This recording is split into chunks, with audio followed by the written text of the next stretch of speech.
Oi! Hoje estamos aqui no Botânico das Asas para gravar o 13º dia de leitura desse livro, A Quarta Dimensão, do pastor David Yong-Chul.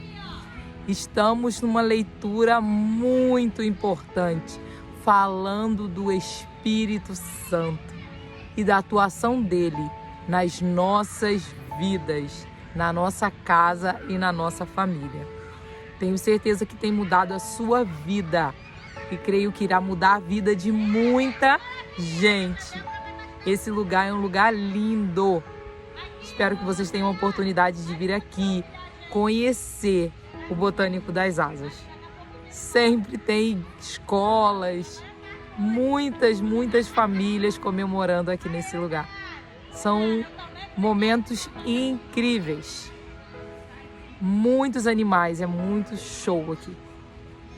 Vamos para a nossa leitura. Se você ainda não curtiu, não compartilhou ou não se inscreveu, se inscreva no nosso canal, curta e compartilhe.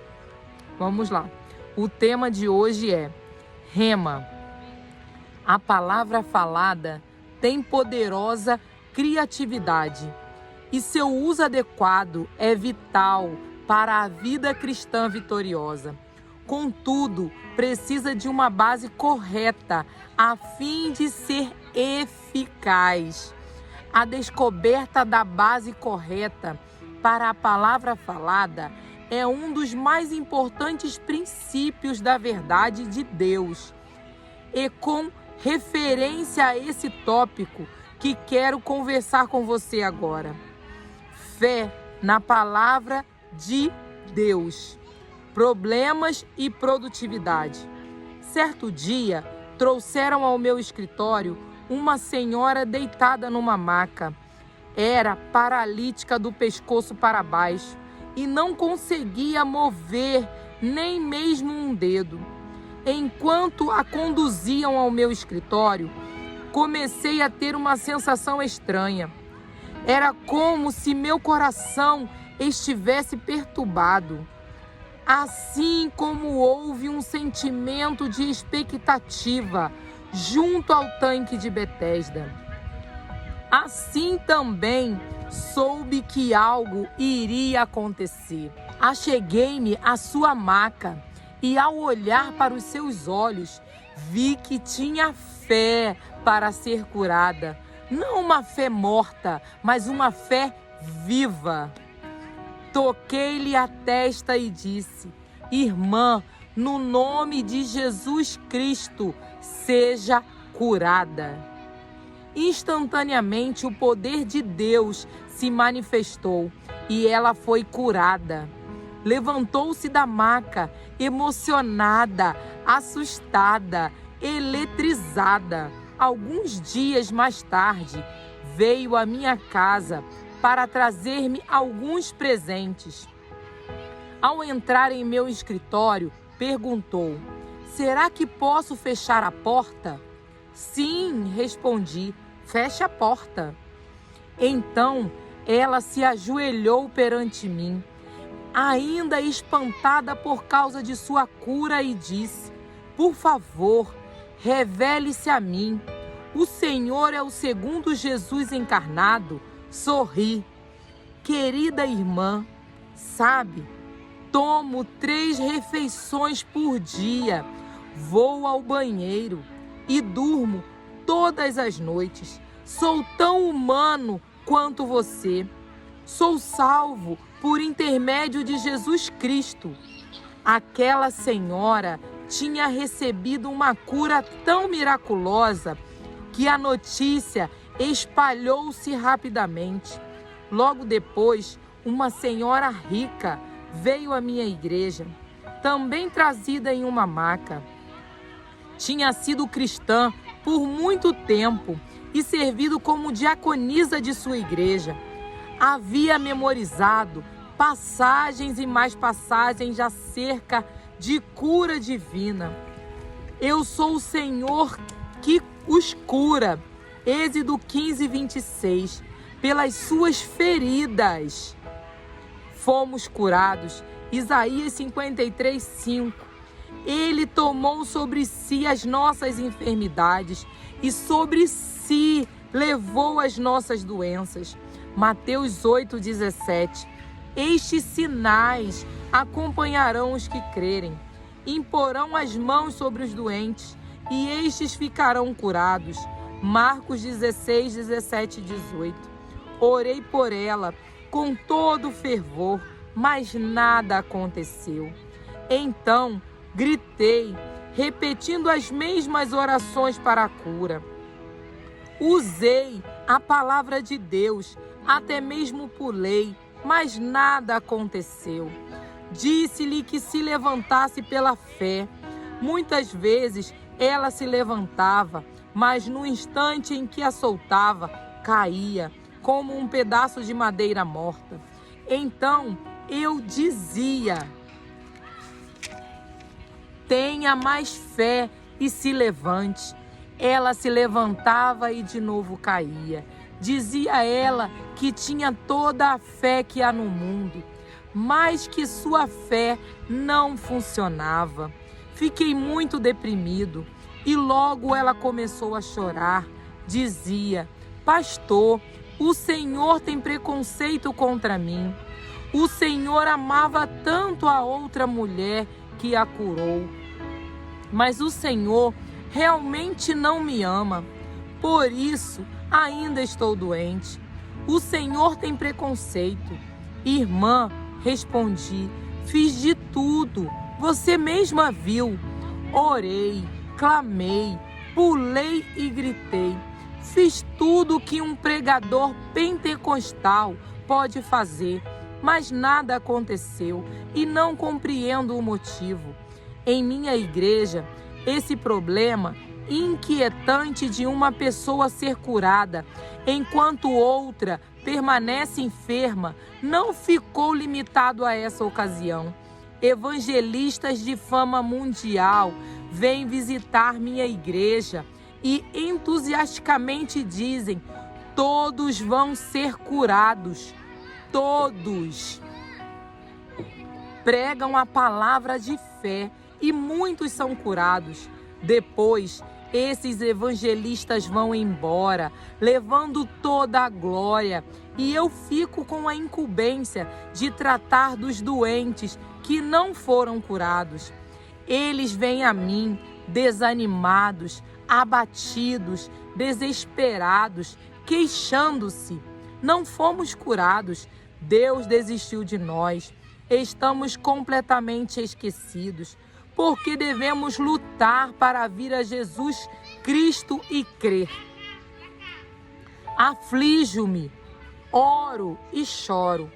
Por quê, Pai? Porque isso é assim. Deus, por favor, dai-me a resposta. Uma resposta clara. E Ele o fez. Gostaria agora de partilhar com você essa resposta e algumas coisas que me levaram a ter essa compreensão. As pessoas pensam que podem crer na palavra de Deus. Podem, mas não discernem entre a palavra de Deus, que dá conhecimento geral a respeito do Senhor, e a palavra de Deus, que Ele usa para conceder fé acerca das circunstâncias e de problemas específicos. É este último tipo de fé que produz milagres. No grego, há dois termos diferentes para a palavra logos e rema. O mundo foi criado pela palavra logos de Deus. Logos é a palavra geral de Deus, que se estende do Gênesis ao Apocalipse, pois todos esses livros falam acerca de Jesus Cristo, direta ou indiretamente.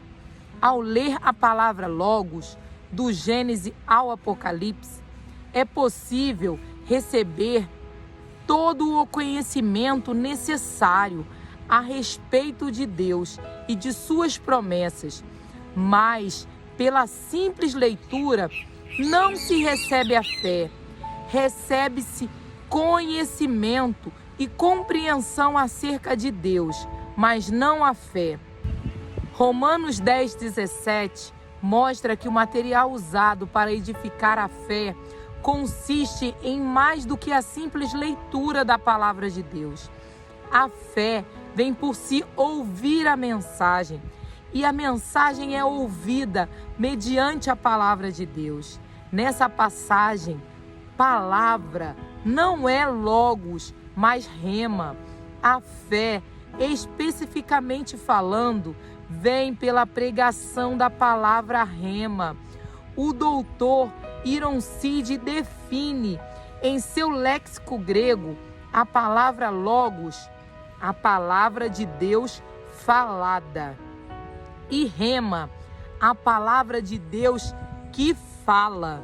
Muitos eruditos definem a ação de rema como se o Espírito estivesse tomando alguns versículos da palavra de Deus e vivificando com eles determinada pessoa. Eis minha definição de rema.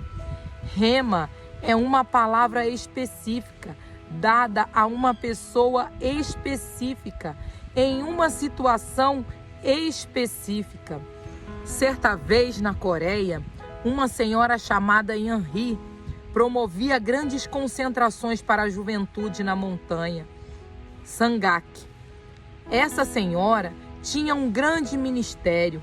Quando se punha de pé e pregava, as pessoas vinham à frente e caíam no chão, como se tivessem sido atingidas por um raio, tocadas pelo poder do Espírito. Muitos eram os jovens que iam às suas reuniões. Nessa ocasião, essa senhora realizava reuniões de juventude em Sangak, e milhões de jovens compareciam todas as noites. Durante a semana da campanha, choveu muito e todos os rios transbordaram. Um grupo de jovens desejava assistir ao culto certa noite. Chegando à margem do rio, perceberam que as reuniões estavam sendo realizadas no povoado do outro lado, mas o rio estava muito cheio e não havia pontes nem barcos por perto. Os jovens se desanimaram. 3 moças disseram: por que simplesmente não atravessamos o rio a pé? Pedro andou sobre as águas, e o Deus de Pedro é o nosso Deus, e o Jesus de Pedro é o nosso Jesus. E a fé que Pedro tinha é a nossa fé. Pedro creu e devemos fazer o mesmo. Vamos andar por cima do rio. O rio estava muito cheio e a correnteza era forte. As 3 moças ajoelharam-se, deram-se as mãos e citaram as escrituras que mencionavam Pedro caminhando sobre as águas. Disseram a todos que iriam repetir o milagre. À vista dos demais jovens, entraram resolutamente nas águas, afundaram imediatamente. 3 dias mais tarde, seus corpos foram encontrados flutuando no mar. Esse triste incidente teve repercussão em toda a Coreia. Os jornais não cristãos atacaram a fé. Traziam manchetes como estas: Deus dos cristãos não pôde salvar moças, ou porque seu Deus não respondeu a orações de fé. Como resultado dessa ocorrência, os incrédulos tiveram um dia de triunfo e a igreja cristã experimentou derrota e desapontamento geral. Muitos se sentiram deprimidos e desalentados e não tinham como responder aos escárnios e às acusações. O caso das moças que se afogaram transformou-se em um assunto de conversas por toda a Coreia, e muitos cristãos sinceros perderam a fé. Diziam: essas moças creram exatamente como nossos pastores têm ensinado. exerceram sua fé.